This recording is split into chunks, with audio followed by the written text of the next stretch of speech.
and Mahmudullah was batted. The ICC can look into this and খেলা আবার হবে, umpire চোর, রেহাই পাবে না। মাহমুদুল্লাহর ওইটা ইজি 4 ছিল।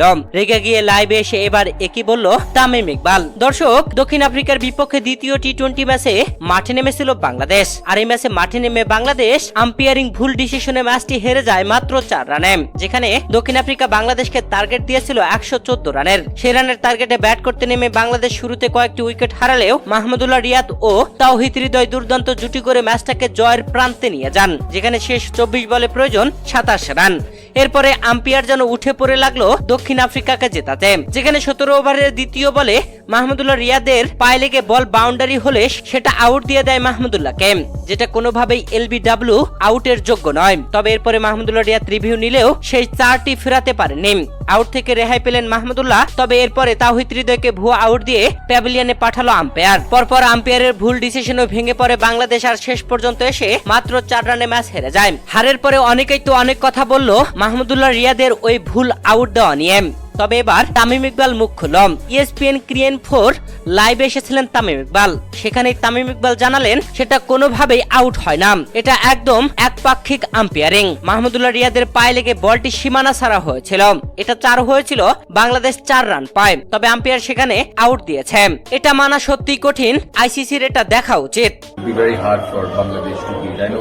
নিয়মের বেড়াজালে আটকে দিয়ে বাংলাদেশকে ইচ্ছা করে হারিয়েছে ICC, কোনো কথা হবে না, আবার খেলা হবে। এবার বাংলাদেশের পক্ষ নিয়ে ICC কে হুমকি দিয়ে লাইভে এসে কি বললেন সৌরভ গাঙ্গুলী। দর্শক, দক্ষিণ আফ্রিকার বিপক্ষে 4 রানে হেরে যায় বাংলাদেশ, আর দক্ষিণ আফ্রিকা সুপার 8 নিশ্চিত করে নেয়। তবে এই ম্যাচে নজর কেড়ে নিয়েছেন 2 আম্পায়ার, যেখানে 2টি আউটের বিতর্কিত সিদ্ধান্ত ও 2টি ওয়াইড দেন নিয়ে আম্পায়ার, যার কারণে বাংলাদেশ জয়ের খুব কাছাকাছি গিয়েও হেরে গেছে। শেষ বলে গিয়ে নির্ধারিত হয়েছে ম্যাচের ভাগ্য, তাদের জয়ের পাশাপাশি সুপার 8 নিশ্চিত করে ফেলে দক্ষিণ আফ্রিকা। এদিন ইনিংসের 17তম ওভারে ব্যাটম্যানের ডেলিভারিতে খেলতে গিয়ে মাহমুদুল্লাহ রিয়াদ এলবির ফাঁদে পড়েন। ব্যাটে বলে না হয় লেগ বিফোর উইকেটের জন্য আবেদন করেছিল দক্ষিণ আফ্রিকা, পরে দেখা যায় এটি আউটই হয়নি, যার কারণে ম্যাচ হেরে গেছে বাংলাদেশ। সদ্য এক লাইভ ভিডিওতে এসে সৌরভ গাঙ্গুলী বলেন মাহমুদুল্লাহকে ভুলভাবে লেগ বিফোর উইকেটে আউট দেওয়া হয়েছে, লেগ বাই হয়ে বল 4 হয়েছিল, ডিআরএস এর সিদ্ধান্ত বদলে গেছে, যেটা আমি মানতে পারছি না। ICC ইচ্ছা করে বাংলাদেশকে হারিয়েছে, এটা আপনাকে বুঝতে হবে, আমি বাংলাদেশের পক্ষে আছি।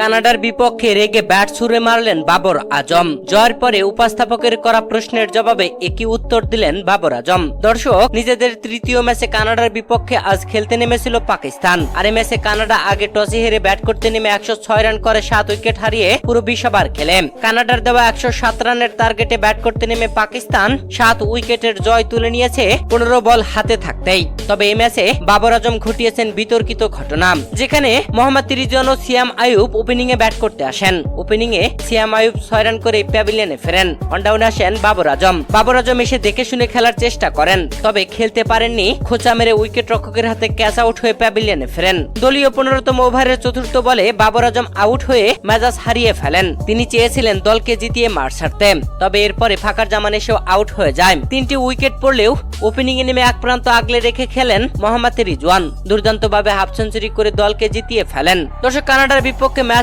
জয়ের পরে উপস্থাপকের করা প্রশ্নের জবাবে পাকিস্তানের অধিনায়ক বাবর আজম বলেন এটি একটি ভালো জয়, আমাদের বোলাররা পাওয়ার প্লেতে দারুণ বোলিং করেছে, এটা আমাদের একটি ভালো শুরু, আর এই জয়কে পুঁজি করেই পরের ম্যাচে খেলতে নামবো। কানাডার দেওয়া টার্গেটে আমরা 14 ওভারের আগেই জয় তুলে নিতে চেয়েছিলাম, কিন্তু পিচ এটিকে কঠিন করে তুলেছে।